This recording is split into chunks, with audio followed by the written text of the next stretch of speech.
ನಮ್ಮ ನ್ಯೂಸ್ಗೆ ಸ್ವಾಗತ. ವಾಯುಪುತ್ರ ನಗರದ ಒಳಚರಂಡಿ ಸಮಸ್ಯೆ ನಿವಾರಿಸಿದ ನಗರಸಭೆ ಪೌರಾಯುಕ್ತ GN ಚಲಪತಿ. ಸ್ವಚ್ಛ ಸುಂದರ ಹಸಿರು ಚಿಂತಾಮಣಿ ಮಾಡಲು ಹೊರಟಿರುವ ಚಿಂತಾಮಣಿ ನಗರಸಭೆಯ ಪೌರಾಯುಕ್ತ GN ಚಲಪತಿರವರು ಶನಿವಾರ ಮತ್ತು ಭಾನುವಾರ ರಜೆ ದಿನವಾದರೂ ನಗರದ ನೆಕ್ಕೊಂದಿ ರೈಲ್ವೆ ಸ್ಟೇಷನ್ನಿಂದ ಬುಕ್ಕನಹಳ್ಳಿಗೆ ಹೋಗುವ ರಸ್ತೆಯ ಒಳಚರಂಡಿ ಹಲವು ವರ್ಷಗಳಿಂದ ಕಾಡುತ್ತಿದ್ದ ಸಮಸ್ಯೆಯನ್ನು ಪೌರ ಕಾರ್ಮಿಕರ ಮೂಲಕ ನಿವಾರಿಸುವಲ್ಲಿ ಯಶಸ್ವಿಯಾಗಿದ್ದಾರೆ.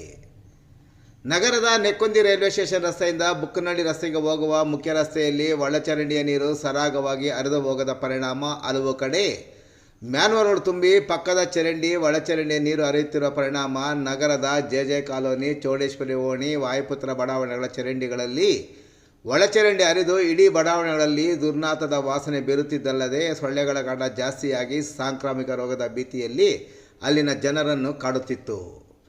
ಈ ಬಗ್ಗೆ ನಿವಾಸಿಗಳು ಉನ್ನತ ಶಿಕ್ಷಣ ಸಚಿವ ಡಾಕ್ಟರ್ MC ಸುಧಾಕರ್ ಅವರ ಗಮನಕ್ಕೆ ತಂದು ಸಮಸ್ಯೆ ನಿವಾರಿಸುವಂತೆ ಮನವಿ ಮಾಡಿದರು.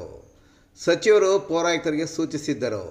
ಕೂಡಲೇ ಕಾರ್ಯಪ್ರವೃತ್ತರಾದ ನಗರಸಭೆ ಪೌರಾಯುಕ್ತ GN ಚಲಪತಿ ಚರಂಡಿಗಳನ್ನು ಬಹಳ ದಿನಗಳಿಂದ ಸ್ವಚ್ಛ ಮಾಡದ ಕಾರಣ ಕಸಕಡ್ಡಿ ತುಂಬಿ ಕುಡಿಯುತ್ತಿದ್ದ. ಮಳೆ ಬಂದಾಗ ಚರಂಡಿಯ ಕಲುಷಿತ ನೀರು ಚರಂಡಿಗಳಲ್ಲಿ ಹರಿಯದೆ ರಸ್ತೆಗಳ ಮೇಲೆ ಹರಿದು ರಸ್ತೆಗಳೆಲ್ಲ ಹಾಳಾಗಿರುವುದನ್ನು ಕಂಡ ಅವರು ಮೊದಲು ಚರಂಡಿಗಳ ಸ್ವಚ್ಛತಾ ಕಾರ್ಯ ನೆರವೇರಿಸುವಲ್ಲಿ ಯಶಸ್ವಿಯಾದರು. ನಂತರ ಒಳಚರಂಡಿ ನೀರು ಹರಿಯದ ಸ್ಥಳಗಳನ್ನು ಪತ್ತೆ ಹಚ್ಚಿ JCBಯಲ್ಲಿ ಗುಂಡಿ ತೋಡಿ ಪೌರ ಕಾರ್ಮಿಕರ ಮೂಲಕ ಒಳಚರಂಡಿ ಪೈಪುಗಳನ್ನು ಸ್ವಚ್ಛತೆಗೊಳಿಸುವ ಮೂಲಕ ಒಳಚರಂಡಿಯ ನೀರು ಸರಾಗವಾಗಿ ಹರಿದು ಹೋಗುವಂತೆ ದುರಸ್ತಿ ಮಾಡುವ ಮೂಲಕ ಅಲ್ಲಿನ ಜನರ ಹಲವು ವರ್ಷಗಳ ಒಳಚರಂಡಿ ನೀರಿನ ಸಮಸ್ಯೆಯನ್ನು ನೀಗಿಸುವಲ್ಲಿ ಪೌರಾಯುಕ್ತ GN ಚಲಪತಿ ಯಶಸ್ವಿಯಾದರು.